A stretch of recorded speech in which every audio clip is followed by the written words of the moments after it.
कानून व्यवस्था को न संभाल पाने को लेकर पुलिस और प्रशासन पर कई गंभीर आरोप लगे, लेकिन इन सब के बीच कुछ ऐसी तस्वीरें सामने आई हैं जो पुलिस की जांबाजी का प्रमाण है।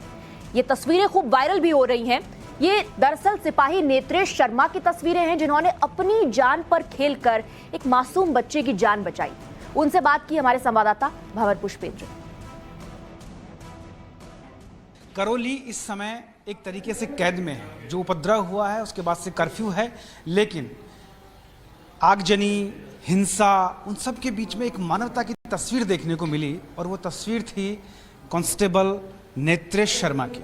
जी हाँ, उन्होंने अपनी जिम्मेदारी, अपनी ड्यूटी बहुत ही शिद्दत के साथ निभाई और आग की लपटों से एक बच्चे को लपेटकर कलेजिस लगाकर बाहर ले आए। नेत्रेश हमारे साथ हैं। नेत्रेश, पहले तो टाइम्स नाउ नवभारत की तरफ से आपको बहुत बहुत बधाई। जी धन्यवाद। अच्छा, एक चीज़ बताइए, क्या हुआ था, कैसे वो सब कुछ हुआ था, वो घटनाक्रम बताइए ज़रा। मेरी ड्यूटी उस दिन सिग्मा ड्यूटी में लगी हुई थी, तो रैली चल रही थी हिंदू नव वर्ष के उपलक्ष्य में। मैं रैली से 200 मीटर आगे की दूरी पे था, तो पीछे पता चला कि एक जगह पे कुछ उपद्रवियों ने रैली के ऊपर पथराव कर दिया है।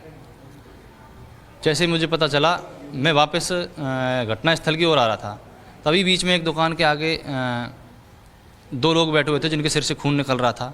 मुझे लोगों ने रोका कि सर, इनको जल्दी से हॉस्पिटल पहुंचाओ। मैंने अपनी मोटरसाइकिल बिठाकर उनको हॉस्पिटल पहुंचाया। हॉस्पिटल पहुंचा के मैं वापस घटना स्थल पर आ रहा था, तो फूटा कोट पे 2-3 दुकानें थी वो जो बहुत ज़ोर ज़ोर से आग लग रही थी, उनमें जल रही थी। एसपी साहब स्वयं थे वहाँ पे पूरे जाब्ते के साथ, और उपद्रवियों को भगा रही थी पुलिस। और जो आगजनी हो रही थी वहाँ पे मकानों में आसपास जो लोग थे, उनको सुरक्षित स्थानों पर घरों से निकलने की अपील कर रही थी।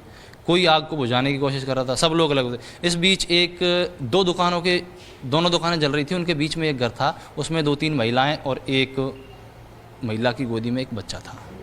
वो चिल्ला रही थी, मेरी निगाह उन पर पड़ी तो वो घर आग की लपटों से पूरी तरह घिरा हुआ था।